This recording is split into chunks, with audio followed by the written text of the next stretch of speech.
যে সাবজেক্টের উপরে ক্লাস নেব সেটা হচ্ছে principles of finance. National university স্টুডেন্টদের জন্য আমাদের 29 তারিখ পরীক্ষা, আর অ্যাকাউন্টিং ডিপার্টমেন্টের পরীক্ষা হচ্ছে 29 তারিখ, আর ফিনান্স ডিপার্টমেন্টের পরীক্ষা হচ্ছে 27 তারিখ। তো ফিনান্স ডিপার্টমেন্ট আমরা মাত্র 3 দিন ক্লাস করতে পারবো, অ্যাকাউন্টিংয়ের স্টুডেন্ট যারা আছে আমরা অবশ্যই 5 দিন ক্লাস করতে পারবো। তো ইনশাআল্লাহ আমি সর্বোচ্চ চেষ্টা করব আপনাদের জন্য। আমি যে ফরম্যাটটা রেডি করছি সেই ফরম্যাটে আমি পুরো 5 দিনে এই ফিনান্স সাবজেক্টটা পুরো সাবজেক্টটা কভার দেওয়ার চেষ্টা করবো ইনশাআল্লাহ। তো আপনারা আমার সাথে থাকবেন, আমি আমার সর্বোচ্চ চেষ্টা দিয়ে যাব, আপনারাও চেষ্টা করবেন। তো আপনারা সবাই আপনাদের ফ্রেন্ডদেরকে মেনশন দিন, আপনাদের বিভিন্ন গ্রুপে শেয়ার করে দিন, যেন আমরা সবাই ক্লাস করতে পারি। আর আপনারা আমাকে অবশ্যই জানাবেন আমার সাউন্ড, তারপরে লাইটিং সব কিছু ক্লিয়ার কিনা, সেটা অবশ্যই আপনারা আমাকে জানাবেন, কমেন্ট বক্সে জানাবেন। এরপর আমি আমার মতো করে আপনাদেরকে করিয়ে যাব। পাশাপাশি আপনাদের যদি কোনো কোয়েরি থাকে, কোনো কোয়েশ্চেন থাকে, সেটা আমাকে অবশ্যই কমেন্ট বক্সে জানাবেন। ইনশাআল্লাহ আমি আমার সর্বোচ্চ চেষ্টা করে যাব, আমার সর্বোচ্চ চেষ্টা আছে। তো আপনারা আমাকে সহযোগিতা করবেন। আপনারা যদি ক্লাস করেন, মানে পার্টিসিপেন্ট যদি বেশি থাকে, আমার অবশ্যই ক্লাস নিতে ভালো লাগবে। তাহলে আমি মনে হয় আজকে যে টপিকের উপরে ক্লাস নিব সেটা গ্রুপে ছবি শেয়ার করছি। যেই টপিকের উপরে ক্লাস নিব সেটা আমি গ্রুপে ছবি শেয়ার করছি। হতে পারে কাল পরশুর মধ্যে পুরোটা আমি দিয়ে দেবো একদম।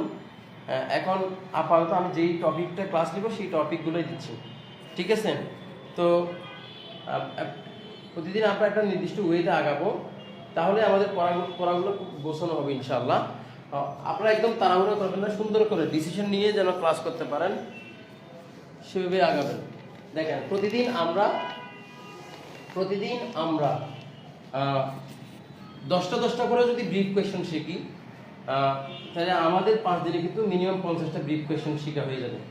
প্রতিদিন যদি অ্যাভারেজ আমি 10টা করেও শিখি, আর আপনি যদি মনে করেন যে একদিনে সব শিখে ফেলবেন, তাহলে কিছুই হবে না। তাহলে প্রতিদিন আমরা কয়েকটা করে ব্রিফ কোয়েশ্চেন শিখবো। আমি ফাঁকে ফাঁকে লিখে দেবো এগুলো, কীভাবে আপনারা শিখবেন, কোন স্টাইলে আপনারা পড়বেন, ইনশাআল্লাহ অনেক সুন্দর করে শেষ করতে পারবেন। তাহলে আজকে আমি আপনাদেরকে যেই টপিকের উপর ক্লাস নিব সেটা হচ্ছে কি bond and stock valuation. Bond and stock valuation. তাহলে আপনারা যদি সহযোগিতা করেন, আপনারা যদি একটু ধৈর্য ধরেন না, আমি কিন্তু বন্ড এবং স্টক পুরোটা আজকে খাবার দিতে পারবো। শুনুন, এগুলো কিন্তু অনেক ডিটেলস পড়াশোনা। এখন আমি যদি আপনাকে অনেক ডিটেলস পড়াশোনা করে দিই, তাহলে কিছুই হবে না। আমার হাতে এখন সময় মাত্র 4 দিন, মানে আমি ক্লাস নিতে পারবো 5 দিন, বাট আপনাদের হাতে টোটাল সময় হচ্ছে 4 দিন। তো 4 দিনের ভিতরে আমাকে পুরো বিষয়টা, পুরো প্রিন্সিপালস অফ ফাইন্যান্সের পরীক্ষায় থাকে। তো আমার ইচ্ছেও ঠিক সেরকম ব্যতিক্রম নয়। যেমন বন্ড যদি আপনাকে খুব ডিটেলস পড়াতে যায়, সেই ক্ষেত্রে অনেক সময়ের প্রয়োজন হবে। বাট বন্ড বলেন, স্টক বলেন, এখন আমি আপনাকে ঠিক ততটুকুই কভার করব পরীক্ষায় আসার মতো, মানে পরীক্ষায় যতটুকু পড়লে আপনার মোটামুটি পরীক্ষাটা আপনি দিতে পারেন। প্রিভিয়াস কোয়েশ্চেন অ্যানালাইসিস করে আমি মানে আপনাদের জন্য কিছু ইম্পর্টেন্ট প্রবলেম বের করছি, ঠিক সেগুলোই আমি আপনাদেরকে সলভ করে দিব। আপনারা আপনাদের সব বন্ধুদেরকে ইনভাইট করুন, আপনারা মেনশন দিন, সবাইকে ক্লাস করতে বলুন। ইনশাআল্লাহ আপনারা যে আধা ঘন্টা 1 ঘন্টা ক্লাস করবেন না, আমার মনে হচ্ছে সময়টা আপনাদের ওয়েস্ট হবে না, ইনভেস্টমেন্ট হবে, টাইম ইনভেস্টমেন্ট হবে, টাইম ওয়েস্ট হবে না। সো শুরু করছি। আমি আজকে বন্ড দিয়ে শুরু করি। আপনাদের কোনো কোয়েশ্চেন থাকলে সেটা অবশ্যই কমেন্ট বক্সে জানাবেন, আমি এক ফাঁকে কমেন্টগুলো দেখে নিব। তাহলে শুরু করি। বন্ড, প্রথমে শুরু করবো আমরা বন্ড। তাহলে বন্ড একটি দীর্ঘমেয়াদী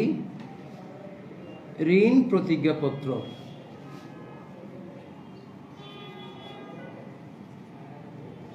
বন্ড একটি দীর্ঘমেয়াদী ঋণ প্রতিজ্ঞাপত্র যা বড় কোনো কোম্পানি বা সরকার কর্তৃক ইস্যু করা হয়। তাহলে আমরা এতটুকুই শিখে রাখি, কেমন? বন্ড একটি দীর্ঘমেয়াদী ঋণ প্রতিজ্ঞাপত্র যা বড় কোনো কোম্পানি বা সরকার কর্তৃক ইস্যু করা হয়। এতটুকু শিখলে ইনশাল্লাহ হয়ে যাবে।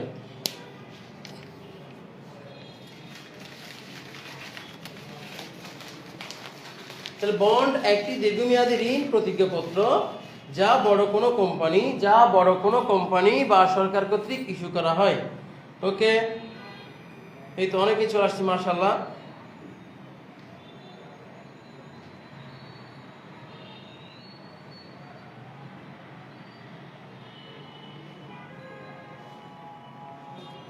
সবাই কিন্তু আমাকে অবশ্যই জানাবেন।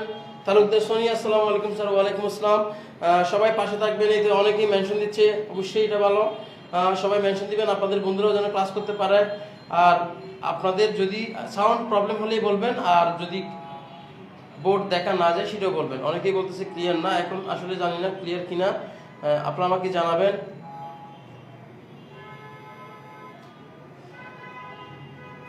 কোন কোন চ্যাপ্টার পড়লে সি পার্টের কোয়েশ্চেন আনসার করতে পারি?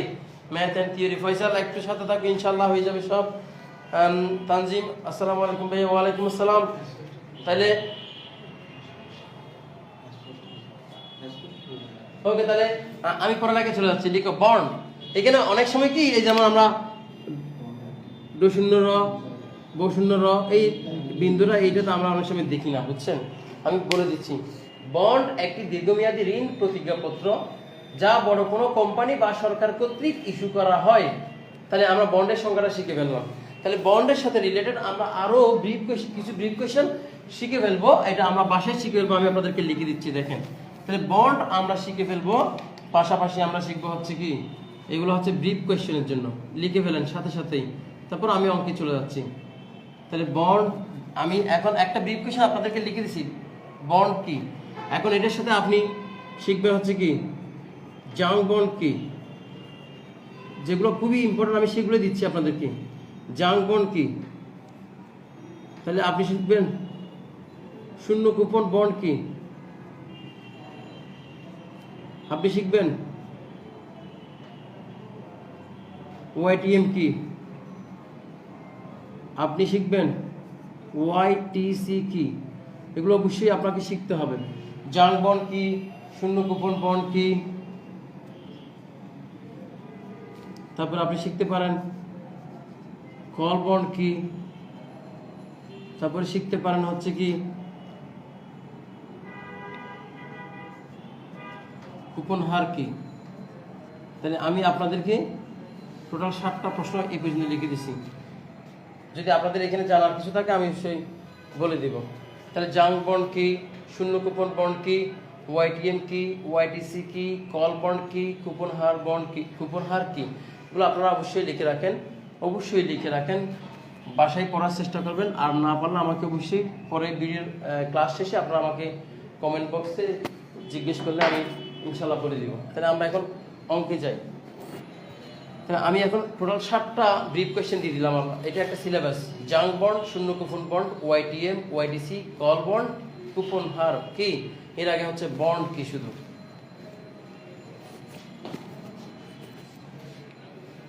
আমি একটু অপেক্ষা করি।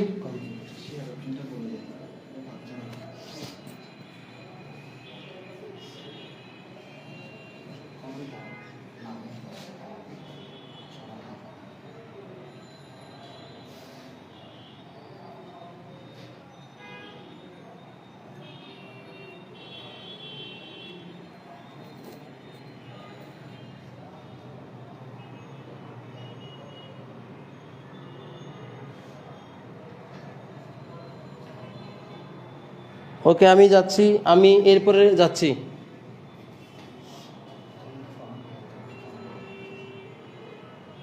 দেখেন তাহলে এখন আমরা বন্ডের ভ্যালু নির্ণয়ের কিছু সূত্র শিখব।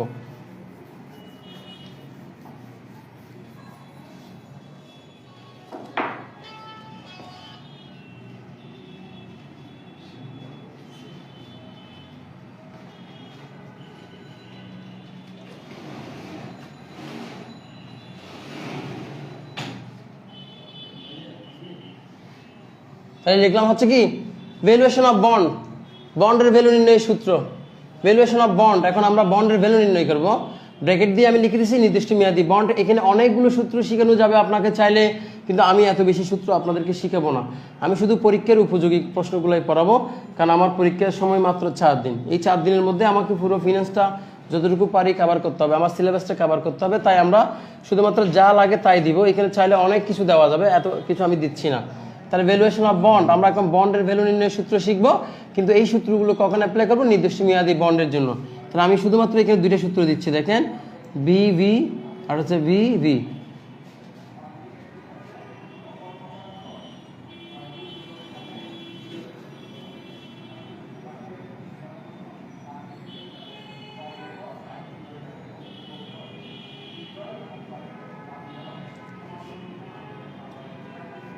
তাহলে এখানে আমি বন্ডের ভ্যালু নির্ণয়ের মাত্র দুটো সূত্র দিচ্ছি।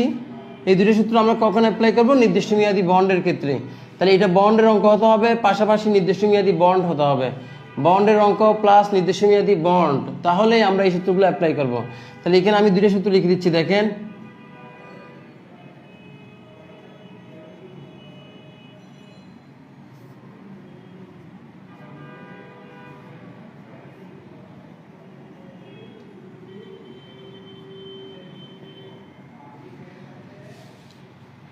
তাহলে এখন আমি যে দুইটা সূত্র লিখলাম, এই দুটো সূত্র হচ্ছে বন্ডের সূত্র, বন্ডের ভ্যালু নির্ণয়ের সূত্র। কিন্তু বন্ডটা কেমন বন্ড হবে? নির্দিষ্ট মেয়াদি বন্ড হবে। বন্ডটা কেমন হবে? নির্দিষ্ট মেয়াদি বন্ড হবে। নির্দিষ্ট মেয়াদি বন্ডের জন্য আমি জাস্ট দুইটা সূত্র লিখছি, আরও অনেক সূত্র আছে, এগুলো আপনাদের আপাতত দরকার নেই। তাহলে নির্দিষ্ট মেয়াদি বন্ডের জন্য আমি মাত্র দুইটা সূত্র লিখছি। তাহলে দুইটা সূত্রের মধ্যে কোন সূত্রটা কখন হবে? যদি আপনাকে বন্ডের ভ্যালু নির্ণয় করতে বলে, সেই ক্ষেত্রে যদি বলা থাকে ইন্টারেস্ট অ্যানুয়ালি, তাহলে আমরা সূত্র দিব হচ্ছে 1 নাম্বার। যদি আপনাকে বলে বন্ডের ভ্যালু বের করতে হবে, বাট ইন্টারেস্টের ক্ষেত্রে বলা আছে সেটা হচ্ছে অ্যানুয়ালি, ইন্টারেস্ট রেট, ইন্টারেস্টের কথাটা হচ্ছে অ্যানুয়ালি বলা আছে, এই ক্ষেত্রে আমরা প্রথম সূত্রটা দিব। তাহলে 2 নম্বর সূত্রটা আমরা কখন দিব? যদি বলে বন্ডের ভ্যালু বের করতে হবে ইন্টারেস্টের ক্ষেত্রে অ্যানুয়ালি না বলে, যদি আপনাকে বলে quarterly, monthly, half yearly, bimonthly এরকম বলে, তাহলে আমরা 2 নম্বর সূত্রটা দিব। তাহলে আমি আবারও বলছি, শুনেন, তাহলে বন্ডের এই দুইটা সূত্র কখন হবে? নির্দিষ্ট মেয়াদি বন্ড হতে হবে। নির্দিষ্ট মেয়াদি বন্ডের ক্ষেত্রে এই দুইটা সূত্র দিলাম আমি। তাহলে প্রথম সূত্রটা হচ্ছে ইন্টারেস্টের ক্ষেত্রে অ্যানুয়ালি অথবা ইয়ারলি বলা থাকবে, আর 2 নম্বর সূত্রটা কখন হবে? ইন্টারেস্টের ক্ষেত্রে half yearly, quarterly, monthly, bimonthly এরকম বলা থাকলে আমরা 2 নম্বর সূত্রটা দিব। তাহলে এখন সূত্রগুলোর ব্যাখ্যা আমি আপনাদেরকে দিচ্ছি, দেখেন প্রথমে লেখা আছে আইএনটি। আইএনটি মানে ইন্টারেস্ট, আইএনটি মানে ইন্টারেস্ট লিখলাম। এরপর দেখেন এন, এন মানে নাম্বার অফ ইয়ার্স, এন মানে কি? Number of years. এরপর হচ্ছে এমবি, এমবি মানে ম্যাচুরিটি ভ্যালু, ম্যাচুরিটি ভ্যালু মানে হচ্ছে মেয়াদ শেষের মূল্য বা পরিশোধ্য মূল্য। তাহলে এমবি মানে ম্যাচুরিটি ভ্যালু অথবা মেয়াদ শেষের মূল্য, যেটাকে অনেকেই পরিশুদ্ধ মূল্য বলে, যেটার বিকল্প নাম আরবিও হতে পারে, রিডিমেবল ভ্যালু। তাহলে এমবি মানে ম্যাচুরিটি, দেখেন আইএনটি মানে ইন্টারেস্ট, এন মানে নাম্বার অফ ইয়ার্স, আর এমবি মানে ম্যাচুরিটি ভ্যালু। এমবি মানে ম্যাচুরিটি ভ্যালু, যেটাকে মেয়াদ শেষের মূল্য বলে। আবার অনেকেই বলে এটাকে পরিশুদ্ধ মূল্য, পরিশুদ্ধ মূল্য হলে সেটার নাম হবে আরবি, আরবি মানে রিডিমেবল ভ্যালু। তাহলে এমবি এবং আরবি একই জিনিস, এমবি এবং আরবি একই জিনিস। এমবি মানেও মেয়াদ শেষের মূল্য বা পরিশুদ্ধ মূল্য, আরবি মানেও মেয়াদ শেষের মূল্য অথবা পরিশুদ্ধ মূল্য। তাহলে আপনাদের কোনো প্রশ্ন থাকলে সেটা অবশ্যই আমাকে জানাবেন। ওকে, ইনশাল্লাহ মাহবুবুর রহমান একটু ক্লিয়ার করে লিখবেন, ইনশাল্লাহ সর্বোচ্চ চেষ্টা করবো। একটু বড় করে লিখেন, আচ্ছা নয়ন, লিখে চেষ্টা করবো, লিখবো অবশ্যই ইনশাল্লাহ। অনেক স্লো লিখে ইকরা, আচ্ছা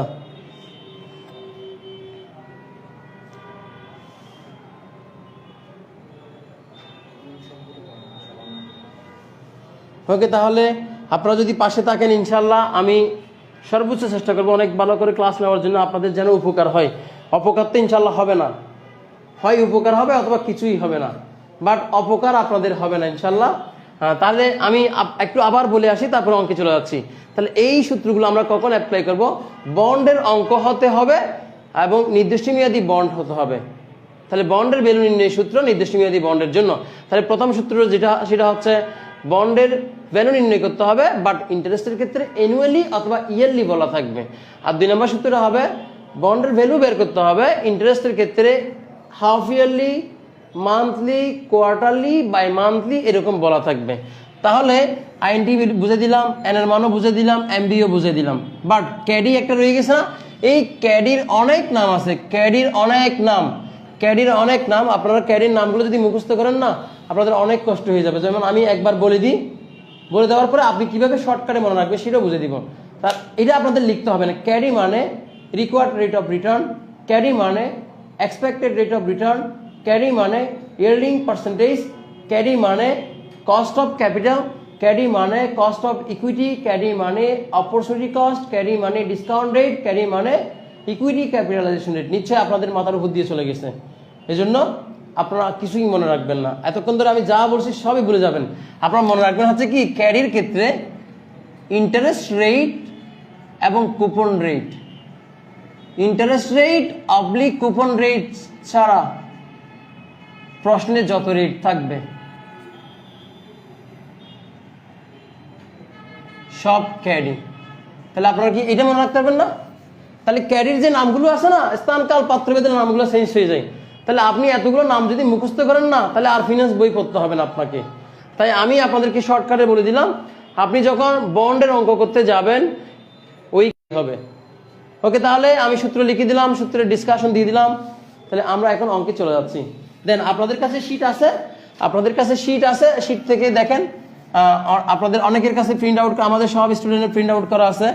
আর যারা অবশ্যই অনেক দূরে, তারা পিডিএফ ছবি আকারে দিছি, আপনারা আরেকটা মোবাইলে ছবিটা নিয়ে দেখেন। তাহলে একই মোবাইলে ক্লাস, একই মোবাইলে ছবি হলে আপনার পড়তে অসুবিধা হবে। তাহলে আপনারা চলে আসেন 47 নাম্বার অঙ্কে চলে আসেন। অঙ্ক নাম্বার 47 দেখেন, আমি আপনাদের জন্য যে শিটটা করলাম সেই শিটে টোটাল 55টা অঙ্ক দিছি। পুরো বই থেকে 55টা অঙ্ক দিছি। সেই 55টা অঙ্ক থেকে ইনশাল্লাহ 5 দিনে আমি মিনিমাম 30টার উপরে, মিনিমাম 30টা অঙ্ক ইনশাল্লাহ কভার করবো, আপনারা যদি পাশে থাকেন। পাশাপাশি যে অঙ্কগুলো আমি করাতে পারবো না সেগুলো আপনারা আমাকে জানাবেন না বুঝলে, আর আমিও চেষ্টা করবো যে কোনোভাবে পৌঁছে দেওয়ার জন্য। তাহলে আসেন 47 নাম্বার অঙ্কে বলা হচ্ছে, following are the information relating to A bond. নিচে যে তথ্যগুলো আছে সেগুলো বন্ড রিলেটেড তথ্য।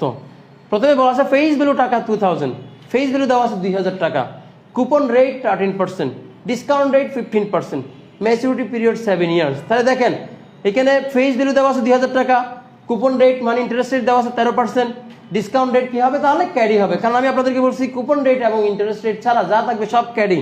তাহলে ডিসকাউন্ট রেটটা এখানে ক্যারি হবে। ম্যাচুরিটি পিরিয়ড 7 ইয়ার্স, 7 ইয়ার্সের কথা বলা আছে। তাহলে এটা বন্ডের অঙ্ক এবং নির্দিষ্ট মেয়াদি বন্ডের অঙ্ক। তাহলে এই সূত্র আমরা শিখছি, বন্ডের অঙ্ক এবং নির্দিষ্ট মেয়াদি বন্ডের অঙ্কের জন্য আমরা দুটো সূত্র শিখছি।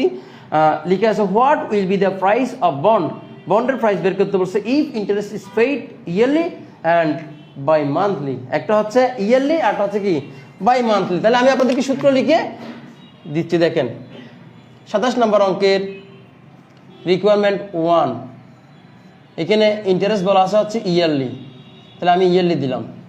তাহলে ইয়ারলি সূত্র হচ্ছে উই নো, আমি একটু বড় করে লিখার চেষ্টা করি, অনেকে আমাকে কমেন্ট বক্সে জানাইছিল একটু বড় করে লেখার জন্য।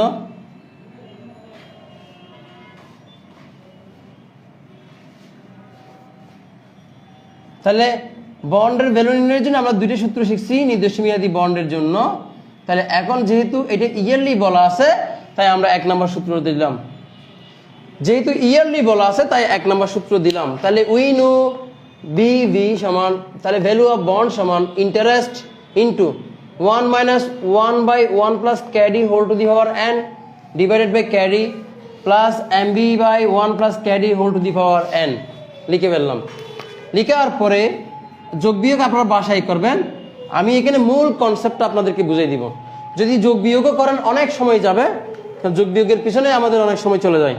তাহলে প্রথমে দেখেন ইন্টারেস্ট, তাহলে ইন্টারেস্ট হবে কত টাকার কত পার্সেন্ট। বলা হচ্ছে ফেস ভ্যালু টাকা 2000, তাহলে ফেস ভ্যালু 2000 টাকা, সেই টাকার উপর কত পার্সেন্ট সুদ?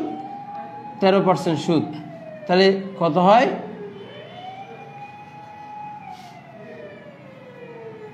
260 মনে হয়। তাহলে ইন্টারেস্ট হচ্ছে ফেস ভ্যালু 2000 টাকা, 2000 টাকা 13%, 260 টাকা। এরপরে ইন্টারেস্টের কাজ শেষ, তারপরে আসেন এন এর মান, নাম্বার অফ ইয়ার্স, তাহলে 7 ইয়ার্স। এন এর মান হচ্ছে, এন মানে নাম্বার অফ ইয়ার্স, 7 ইয়ার্স। এরপরে হচ্ছে ক্যারি, আমি আপনাদেরকে বলছিলাম ইন্টারেস্ট রেট এবং কুপন রেট ছাড়া যে রেটটা থাকবে সেটা ক্যারি হবে। তাহলে ডিসকাউন্ট রেট 15%, এটাই হচ্ছে ক্যারি, শেষ। এরপর হচ্ছে এমবি, ক্যাডির কাজ শেষ, এনের কাজ শেষ, এখন এমবি। এমবি মানে ম্যাচুরিটি ভ্যালু। ম্যাচুরিটি ভ্যালু সম্পর্কে প্রশ্নে সুনির্দিষ্ট কোনো তথ্য দেওয়া নাই। ব্যাপারটা হচ্ছে এরকম, আপনি এখানে ফেস ভ্যালু দেওয়া আছে 2000 টাকা, কিন্তু মেয়াদ শেষে বন্ডের পরিশোধ্য মূল্য কত হবে সেটা প্রশ্নে উল্লেখ নাই। তাই আমরা ফেস ভ্যালুকে এমবি ধরে নিব। ফেস ভ্যালু কত 2000, এমবি কত 2000। তাহলে আপনারা অবশ্যই আনসারটা বাসায় বের করে নেবেন। আমি এটার পিছনে আর সময় নষ্ট করতেছি না।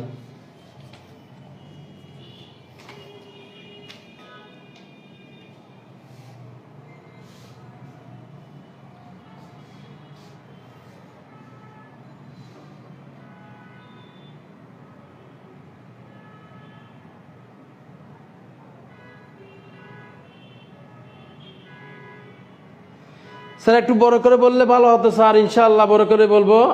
বারবার ফেটে যাচ্ছে স্যার, বোঝা যাচ্ছে না কি লেখা। আল্লাহ কি বলেন নয়ন। তারপরে ত্রয়ী চৌধুরী স্যার আগামীকাল নীল পাঞ্জাবি পরে আসবেন। ওকে, আমি নীল পাঞ্জাবি, সাদা পাঞ্জাবি, কালো পাঞ্জাবি সব পরে আসবো। এই মুহূর্তে আপনার ইমার্জেন্সি পিরিয়ড চলতেছে, আপনি পড়ালেখায় মনোযোগী হয়ে যান। ওকে, সেইগুলো করার অনেক সময় আছে, আপনার ইনশাআল্লাহ করতে পারবেন। আগে যদি অনার্স ফার্স্ট ইয়ার পরেই থাকেন, সেই বিপদ থেকে উদ্ধার হয়ে যান। আমিও চেষ্টা করতেছি আপনাকে বিপদ থেকে উদ্ধার করার জন্য। এখন আপনার ইমার্জেন্সি পিরিয়ড চলতেছে, আপনি এখন আইসিইউতে আছেন, আমরাও আইসিইউতে আছি। তাহলে এখন নীল পাঞ্জাবি, সাদা পাঞ্জাবি, লাল পাঞ্জাবি বলে কোনো লাভ হবে না। আপনি আপাতত একটু পড়ালেখায় মনোনিবেশ করেন। ওকে, তাহলে আমাদের অঙ্ক রিকোয়ারমেন্ট 1 শেষ। 47 নম্বর অঙ্কের রিকোয়ারমেন্ট 1 শেষ। ইয়ারলি বলা আছে, তাই আমরা প্রথম সূত্রটা দিলাম। কিন্তু 2 নম্বর যে রিকোয়ারমেন্ট সেটাতে আসেন। 2 নম্বর রিকোয়ারমেন্টটা বলা হচ্ছে ঠিক এইভাবে, রিকোয়ারমেন্ট 2। যোগ বিয়োগ আপনার বাসায় করবেন, না পারলে আমি আপনার ভিডিওর নিচে কমেন্ট বক্সে জানাই দিন, ইনশাআল্লাহ চেষ্টা করব। তাহলে 2 নম্বর রিকোয়ারমেন্টে বলা ছিল হচ্ছে কি বাই মান্থলি। এই দেখেন বাই মান্থলি, এই ব্যাপারটা আপনাদেরকে ক্লিয়ার হইতে হবে। অনেকেই মনে করে বাই মান্থলি, এখানে দুইটা ব্যাপার, একটা হচ্ছে বাই মান্থলি। বাই মান্থলি বললে আপনাকে বুঝে নিতে হবে মাসের কথা বলা হচ্ছে। তাহলে এম এর মান, তখন এম এর মান হবে 12। দেখেন এখানে একটা এম আসবে, এই এম আমি আগে লিখে দিই, তারপরে বুঝাবো।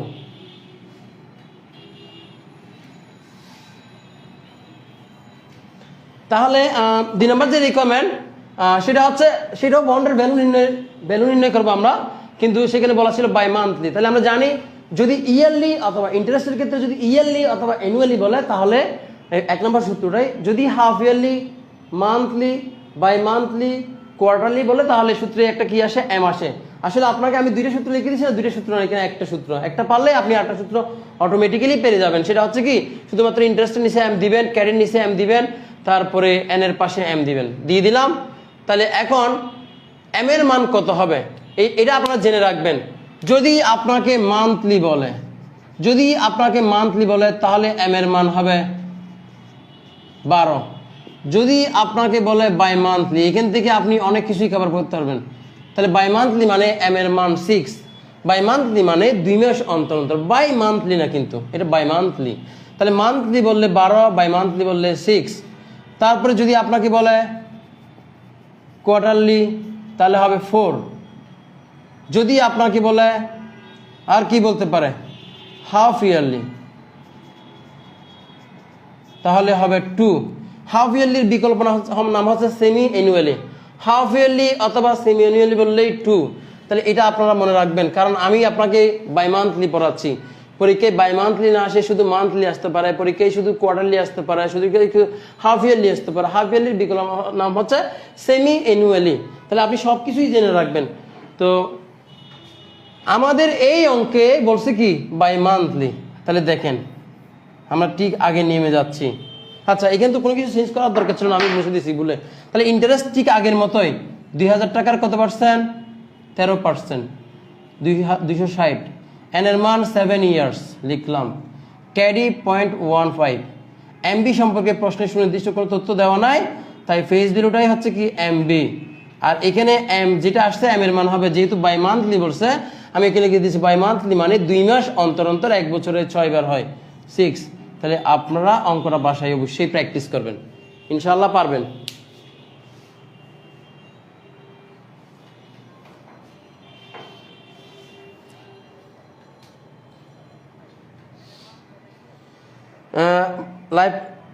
ক্লাস সেভ করে এফবিতে দিয়েন। এটা এফবিতে আছে অবশ্যই স্যার। বোর্ড পুরো দেখা যায় না, আর আনসারগুলো একটু বলে দিলে ভালো হবে। পরিণীতা আনসার বলে দিলে তো অনেক টাইম লাগবে। অসমাপ্ত গল্প সোহেল ভাই গ্রেড, আর না গ্রেড এখনো হয় নাই, তোমরা যদি গ্রেড বানাও আর কি তাইলে হবো। পিডিএফ কই পাবো? আচ্ছা মাহবুবুর রহমান, মাহবুবুর আলম, পিডিএফ না আসলে এটা আমরা ছবি আকারে দিছি, আপনি সেখান থেকে কালেক্ট করে নিয়েন। পিডিএফ লাগবে।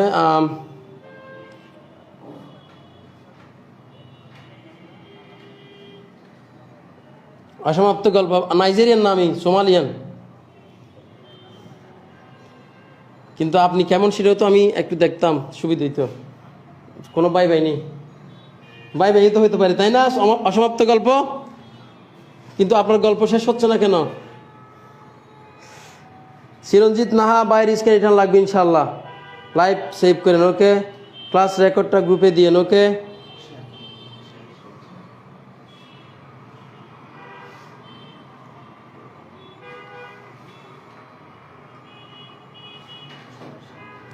ওকে, তাহলে হ্যাঁ আমরা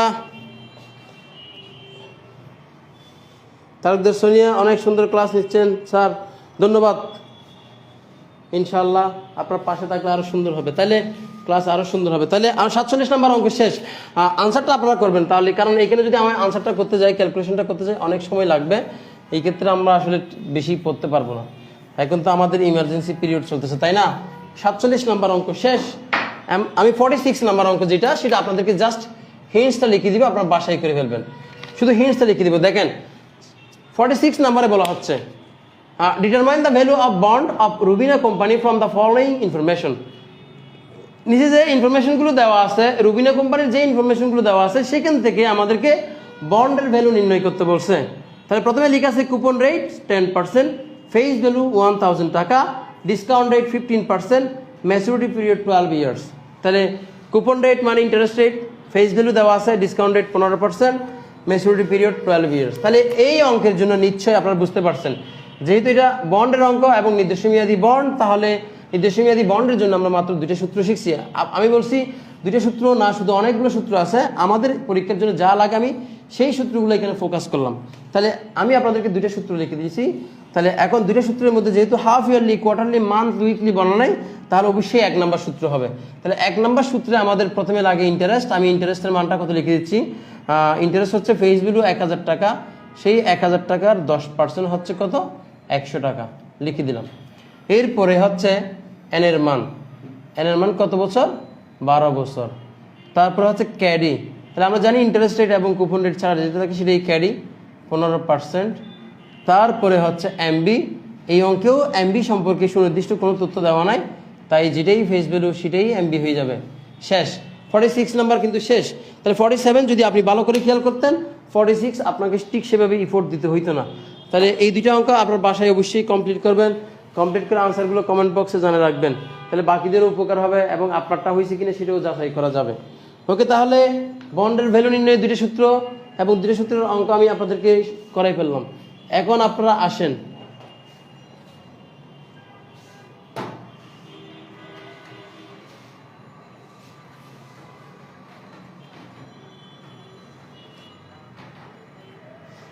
তেহা তাওয়াচ্চুম। আমার ইউটিউব চ্যানেল আছে, কিন্তু ইউটিউব চ্যানেলে এখনো ক্যাপিটাল নাই। ইনশাল্লাহ খুব শীঘ্রই পাবেন। Haibullah Misbah, thanks sir, welcome.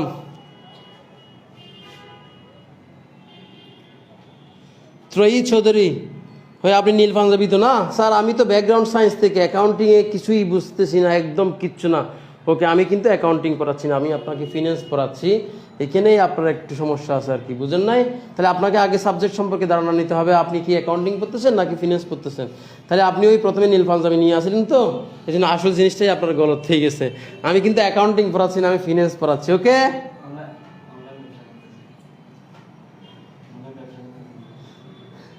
অনুপম Das, thanks sir, okay welcome. Chiranjit, তুই নাম সুন্দর করে লেখ। গাইডলাইন মানেই ভালোবাসা। ওকে, ভালোবাসা এক বুক ভালোবাসা তোকে। তাহলে ক্লাস কর, মনোযোগ সহকারে ক্লাস কর ইনশাআল্লাহ। আমরা এরপরে টপিকে যাচ্ছি। এরপরেগুলো আরও সহজ ইনশাআল্লাহ। যেই ম্যাথগুলো আপনাদের বারবার পরীক্ষায় রিপিট হয়, আমি সেই ম্যাথগুলোই পড়াচ্ছি আপনাদেরকে। তাহলে এখন আমি আপনাদেরকে শিখাবো year to maturity. Year to maturity যেটাকে বলা হচ্ছে ওয়াইটিএম। ইয়ার টু ম্যাচুরিটি মানে ওয়াইটিএম। ওয়াইটিএম এর সূত্র হচ্ছে দেখেন, interest plus RB divide by RB minus NSB divide by N, RB plus NSB divide by 2 into 100। Okay, লিখে ফেলেন। তাহলে ইয়ার টু ম্যাচুরিটি যেটাকে সংক্ষেপে বলা হচ্ছে ওয়াইটিএম। তাহলে ওয়াইটিএম এর সূত্র হচ্ছে interest plus RB minus NSB divide by N divide by RB plus NSB by 2 into 100। তাহলে এখানেই আপনার একটু সমস্যা হতে পারে, যেমন উপরে আরবি মাইনাস এনএসবি। পরীক্ষার আপনি যদি এই সূত্রটা সম্পর্কে ভালো করে জ্ঞান না রাখেন তাহলে পরীক্ষার হলে গিয়ে আপনার সমস্যাটা হবে, এখানে কি আমি মাইনাস দিব নাকি প্লাস দিব, এখানে কি মাইনাস দিব নাকি প্লাস দিব। আপনার পরীক্ষার হলে গিয়ে সমস্যা হতে পারে, এটা কি এন হবে নাকি 2 হবে, এটা কি 2 হবে নাকি এন হবে। তাই আপনি তোতা পাখির মতো মুখস্থ করে ফেলেন, interest plus RB minus NSB divide by N divide by RB plus NSB by 2 into 100। Okay, এরপরে দেখেন তাহলে আমি এইটা সম্পর্কে আপনাকে ডিটেলস ধারণা দিয়েছিলাম। আইএনটি মানে ইন্টারেস্ট, আইএনটি মানে কি ইন্টারেস্ট। এরপরে এটা হচ্ছে এনএসবি, এনএসবি মানে net sales value, net sales value. তাহলে নেট সেলস ভ্যালুর আগে আপনাকে এসবি মানে সেলস ভ্যালু বের করতে হবে। অনেক সময় সেলস ভ্যালু এবং নেট সেলস ভ্যালু মিলে যায়, তাই কিছু কিছু আপনি বইতে দেখবেন এটা হয় এসবি আবার এনএসবি, আপনি সবসময় এনএসবি লিখেন, কোনো সমস্যা নেই। আর এটা হচ্ছে আরবি, আরবি মানে রিডিমেবল ভ্যালু। তাহলে কার বিকল্প নাম, এমবির বিকল্প নাম। আরবি মানে রিডিমেবল ভ্যালু, কার বিকল্প নাম, এমবির বিকল্প নাম। কিছু কিছু বইতে আপনি পাবেন এফবি, কারণ এফবি এবং আরবি এমবি মিলে যায় বলে ওরা এফবি লিখে, আমরা সবসময় আরবি লিখবো। তাহলে আপনি কনফিউজড হবেন না, আপনি একটা সূত্রে সবসময় ফিক্সড থাকবেন। তাহলে কেমনে আসে সেগুলো আস্তে আস্তে আপনি অভ্যস্ত হয়ে যাবেন। তাহলে বই দেখে আপনি কনফিউজড হয়ে যান না। তাহলে এটা হচ্ছে আইএনটি মানে ইন্টারেস্ট, আরবি মানে রিডিমেবল ভ্যালু, এনএসবি মানে নেট সেলস ভ্যালু, এন মানে নাম্বার অফ ইয়ার্স। তাহলে এটা হচ্ছে ইয়ার টু ম্যাচুরিটির সূত্র ওয়াইটিএম। তাহলে আমি পাশাপাশি আপনাকে আরো একটা সূত্র শিখে ফেলি, সেটা হচ্ছে year to call, year to call যেটা হচ্ছে ওয়াইটিসি, ইয়ার টু কল ওয়াইটিসি। তাহলে ইন্টারেস্ট প্লাস, তাহলে এটা যেহেতু ইয়ার টু কল তাই এটা হবে CP, CP minus NSB N CP NSB 2। তাহলে একটা হচ্ছে ইয়ার টু ম্যাচুরিটি। আপনি যদি ইয়ার টু ম্যাচুরিটি ভালো করে শিখে ফেলেন তাহলে আপনাকে ইয়ার টু কলে এত বেশি সময় দিতে হবে না, কারণ ইয়ার টু ম্যাচুরিটি যেটা আরবি, ইয়ার টু কলে সেটা শুধু সিপি, এই পরিবর্তন, আর কোনো পরিবর্তন নাই। দেখেন তাহলে আপনি নাহলে সারাদিন পড়তে থাকবেন, আপনার কোনো কিছুই মুখস্থ হবে না।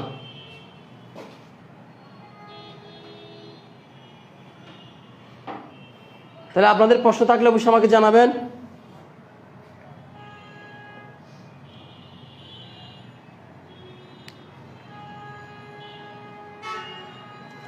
আসসালামু আলাইকুম অনির্বাণ, আসসালামু আলাইকুম স্যার, আমি বিজ্ঞানের ছাত্র ছিলাম, এখন ফিনান্সের ছাত্র। ফিনান্সের গুরুত্বপূর্ণ অধ্যায় টপিকগুলো একটু বলে রাখেন। অবশ্যই লিখবো, আপনারা পাশে থাকেন, অবশ্যই লিখবো আমি।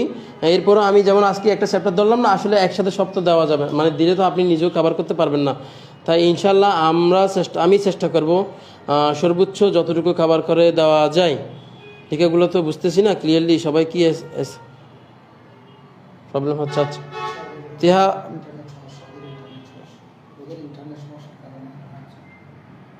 তীর জন্য কী বলবো, ইকরা তীর জন্য কী বলবো আমি বলে দিব। সিপি মানে কি ভাই চিরঞ্জিত? সিপি মানে হচ্ছে কল প্রাইস।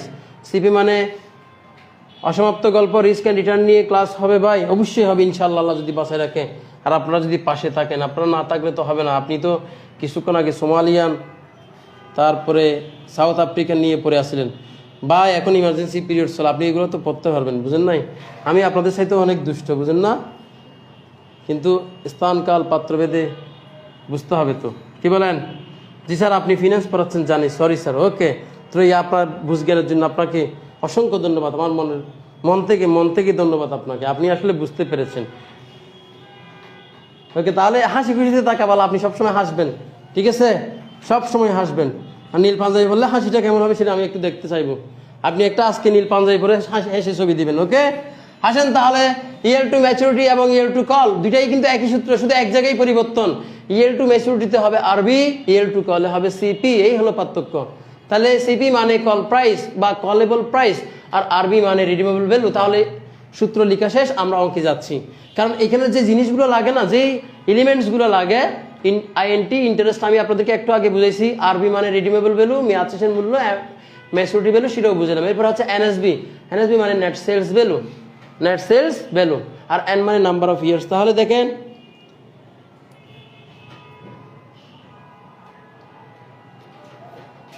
কিবরিয়া রিফাত ইনশাআল্লাহ, আমি তো এখন আপনাদেরকে যেগুলো পড়াচ্ছি এগুলো আপনারা কভার করে ফেলেন। সিএপিএম কি এক্সামে আসার সম্ভাবনা আছে?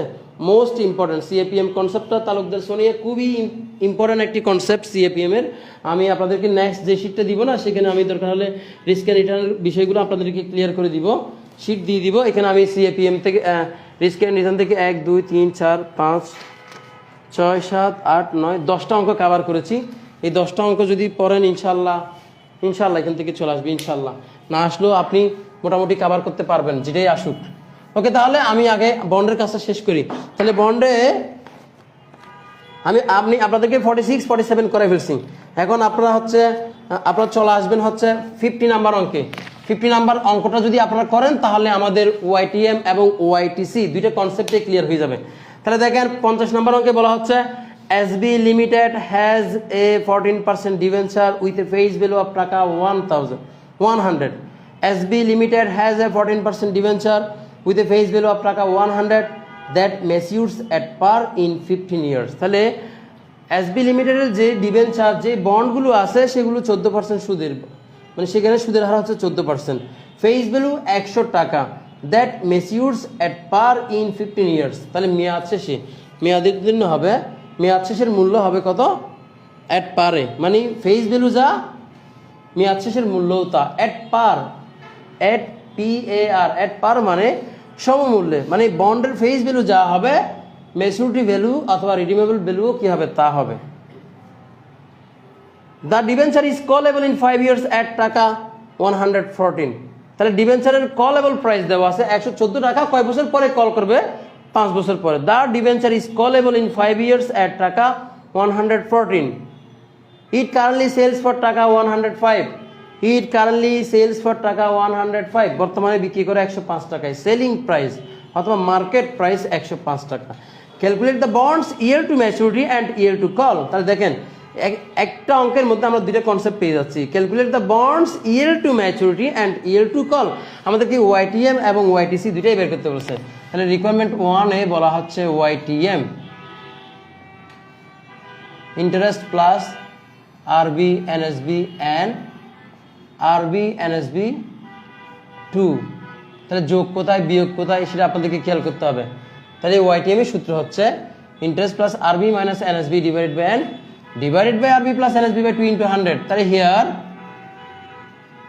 ইন্টারেস্ট 100 টাকার 14%। কারণ প্রশ্নে লিখে আছে বন্ডের ফেস ভ্যালু বা ডিবেঞ্চার হচ্ছে বন্ডের বিকল্প নাম, মানে সব সময় না, আবার এখানেও একটু সূক্ষ্ম পার্থক্য আছে। তাহলে আপাতত এতটুকুই জেনে রাখেন, এখানে বন্ড মানে ডিবেঞ্চার। তাহলে ইন্টারেস্ট হচ্ছে 100 টাকার 14%, মানে 14 টাকা। ইন্টারেস্ট 100 টাকার 14%, 14 টাকা। আরবি মানে রিডিমেবল ভ্যালু মানে মেয়াদ শেষের মূল্য বা পরিশোধ্য মূল্য। বলা হচ্ছে that matures at par in 15 years. 15 বছর পরে মেয়াদ শেষের মূল্য হবে, 15 বছর পরে বন্ডের মূল্য হবে, পরিশোধ্য মূল্য হবে এট পার সমমূল্যে। ফেস ভ্যালু যা রিডিমেবল ভ্যালুও তা। তাহলে রিডিমেবল ভ্যালুও কত? 100। এরপরে দেখেন ইন্টারেস্ট শেষ, আরবির কাজ শেষ। এখন এনএসবি করতে গেলে আপনাকে প্রথমে এসবিটা দেখতে হবে। এসবি মানে সেলস ভ্যালু, সেলিং প্রাইস অথবা মার্কেট প্রাইস। প্রশ্নে লিখেছে দেখেন ইট কারেন্টলি সেলস ফর টাকা 105। বর্তমানে 150 টাকায় বিক্রি করে, 105 টাকায় বিক্রি করে, বর্তমানে 105 টাকায় বিক্রি করে। তাহলে সেলস ভ্যালু 105 টাকা। এখন লাগবে আমার এনএসবি। তাহলে এনএসবি হচ্ছে কি? সেলস ভ্যালু থেকে ফ্লোটেশন কস্ট, আন্ডাররাইটিং কস্ট, এই জাতীয় খরচ যেগুলো আছে, ইস্যুইং কস্ট, স্টাম্প ডিউটি, সবগুলো বিয়োগ করলে আমরা কি পাই? এনএসবি পাই। তাহলে সেলস ভ্যালু থেকে বলতে গেলে ফ্লোটেশন কস্ট বাদ দিলে আমরা এনএসবি পাই, কিন্তু এখানে ফ্লোটেশন কস্ট বা অন্যান্য কোনো খরচ না থাকার কারণে যেটা এসবি সেটাই এনএসবি হয়ে গেছে। তাহলে শুধু এন এর মান বাকি আছে। এন এর মান কত? তাহলে এখানে দুইটা মান দেওয়া আছে দেখেন। SB Limited has a 14% debenture with a face value of টাকা 100 that matures at par in 15 years। তাহলে n এর মান হচ্ছে 15 বছর। নিচে আরেকটা যে বছর লিখেছে 5 years, সেটা হচ্ছে যখন আপনি the debenture is callable in 5 years। তাহলে এটা হচ্ছে আপনি যখন OITC করবেন, year to call যখন করবেন তখন n এর মান হবে 5 years, আর OITM যখন করবেন তখন n এর মান হবে 15 years। তাহলে এখন সব কিছু বসাই দিলেই আপনি আনসারটা পেয়ে যাচ্ছেন। তাহলে এটা বাসায় অবশ্যই করবেন, করে আপনারা অবশ্যই কমেন্ট বক্সে আপনাদের আনসারটা লিখে দিবেন। তাহলে যারা পারতেছে না তাদেরটাও হবে, যারা যারা করছে তাদেরটা আসলে কারেক্ট নিয়ে তাও দেখে যাবে। ওকে, স্ক্রিনশট ঠিক আছে। এটা ভাই বললেন না তো কোন কোন অধ্যায় পর্ব সাজেশন দেন। কিংবা একটু অপেক্ষা করেন ভাই, একটু অপেক্ষা করেন, ইনশাআল্লাহ দিব। ভাইয়া শীটটা কি গ্রুপে দেওয়া আছে? নাইমা মুস্তাহারি এখানে শীট হচ্ছে, আজকে আমি যেগুলো পড়াচ্ছি সেগুলোই দিছি, সব পেয়ে যাবেন, অসুবিধা নেই। আপনারা তো পাবেন এই সব, আপনারা তো আসছেন এখানে ইনশাল্লাহ। ওকে, তাহলে ওয়াইটিএম শেষ, এই অঙ্কে ওয়াইটিএম শেষ। একই অঙ্কে আপনাদেরকে এখন আমি ওয়াইটিসি পড়াবো। একই অঙ্কে দুইটা রিকোয়ারমেন্ট ছিল, একটা ওয়াইটিএম আর একটা হচ্ছে ওয়াইটিসি। এখন চলে আসেন, আপনারা আমাকে কিন্তু আনসারগুলো করে দিবেন গ্রুপে। আর আপনারা কি পড়বেন না পড়বেন সেটা অবশ্যই আমার একটা প্ল্যানিং আছে ইনশাল্লাহ। আপনারা একটু অপেক্ষা করেন, আপনারা অঙ্কের দিকে একটু মনোযোগ দেন। না বুঝলে সেটা আমাকে বলবেন, আমি তো আপনাদেরকে শীটটা পুরোটা কভার করে দিব।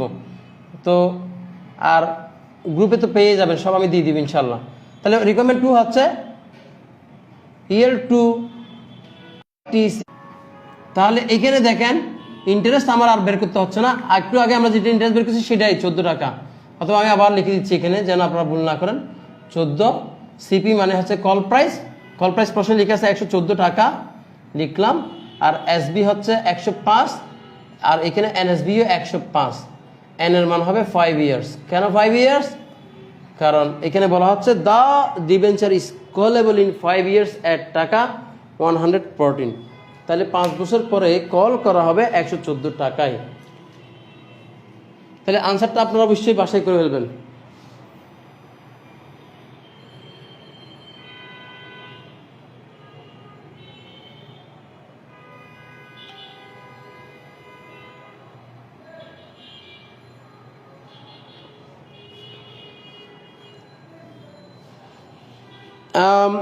কৃপয়া আমি আপনাকে এমনিতে একটু বলে রাখি, আপনি যে বলছেন কোন কোন অধ্যায় পড়তে হবে, এখানে আসলে অধ্যায়ের সাথেও আমি আপনাদেরকে যে শিটটা দিচ্ছি সেখানে আজকে নিশ্চয়ই আপনি 2টা পেজ পাইছেন।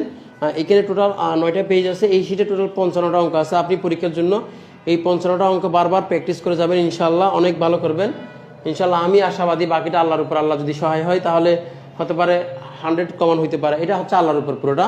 আমি আমার সর্বোচ্চ চেষ্টা দিয়ে করেছি। হ্যাঁ, এখন উনি যে যা করে আর কি, আল্লাহ যা করে। ভাই আমাদের 4th ইয়ারের রুটিন দিয়ে দিল মুন্না। ওকে, তাহলে আজকে থেকে পড়ালেখায় বসে যাও পুরোপুরি। টেনশন করার চাইতে একটা অঙ্ক করলে অনেক ভালো হবে। তুমি যতক্ষণ টেনশন করবে না, টেনশন না করে একটা অঙ্ক করবে ইনশাল্লাহ, টেনশনও হবে না, একটা অঙ্ক শেষ হয়ে যাবে। এই করতে করতে দেখা যাবে সিলেবাস শেষ, তুমি আর হতাশ হবে না, দ্যাট মিনস তুমি কমায় আর যাবে না। ওকে, তাহলে 50 নম্বর অঙ্ক শেষ। একটু আসেন, তাহলে আমি আপনাদেরকে এখন পর্যন্ত 3টা অঙ্ক দেখা দিলাম, আর 46 নম্বর অঙ্ক আপনাদেরকে হিন্টস লিখে দিলাম, 47 নম্বর আমি পুরোটা করে দিলাম, তারপরে হচ্ছে 50 নম্বর আমি আপনাদেরকে পুরোটা করে দিছি।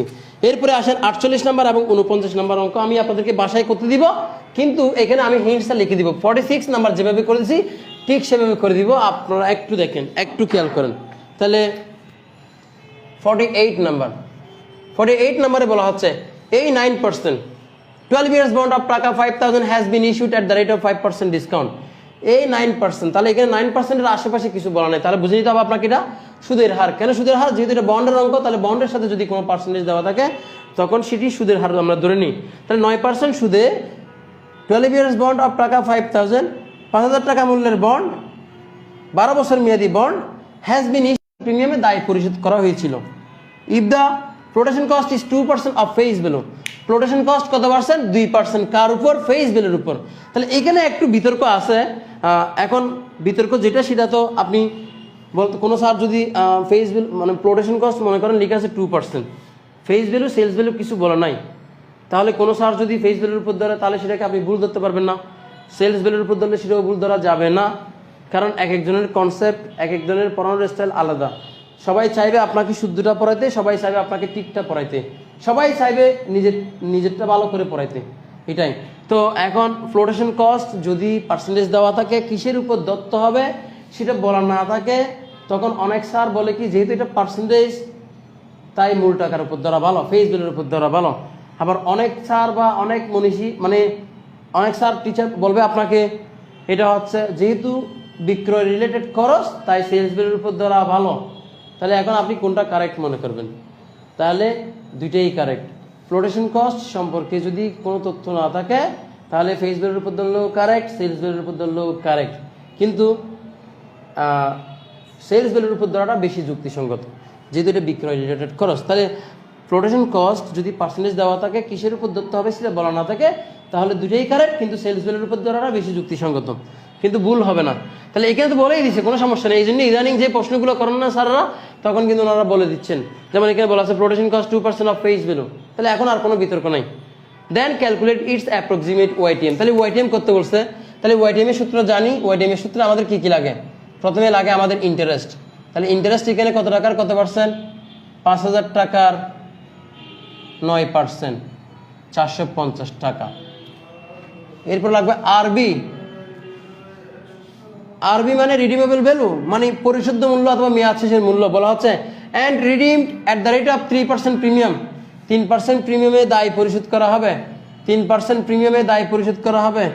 তাহলে পরিশোধ্য মূল্য হচ্ছে 5,000 যোগ 5,000-এর 3%, যেহেতু প্রিমিয়াম বলছে তাই 5,150।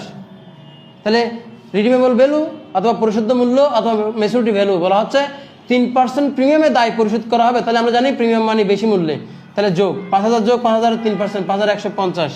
এরপরে আমার লাগবে সূত্রে এসবি এন্ড এসবি, তাহলে এসবি হচ্ছে কি সেলস ভ্যালু। কিভাবে বিক্রি করতেছে বলা হচ্ছে 5,000 has been issued at the rate of 5% discount, 5% ডিসকাউন্টে ইস্যু করা হচ্ছে। 5,000 বিয়োগ 5,000-এর 5%, 4,750 লিখে দিলাম। এরপর আপনার লাগবে এসবি এনএসবি, তাহলে এনএসবি হচ্ছে এসবি মাইনাস ফ্লোটেশন কস্ট, তাহলে এসবি 4,750, ফ্লোটেশন কস্ট হচ্ছে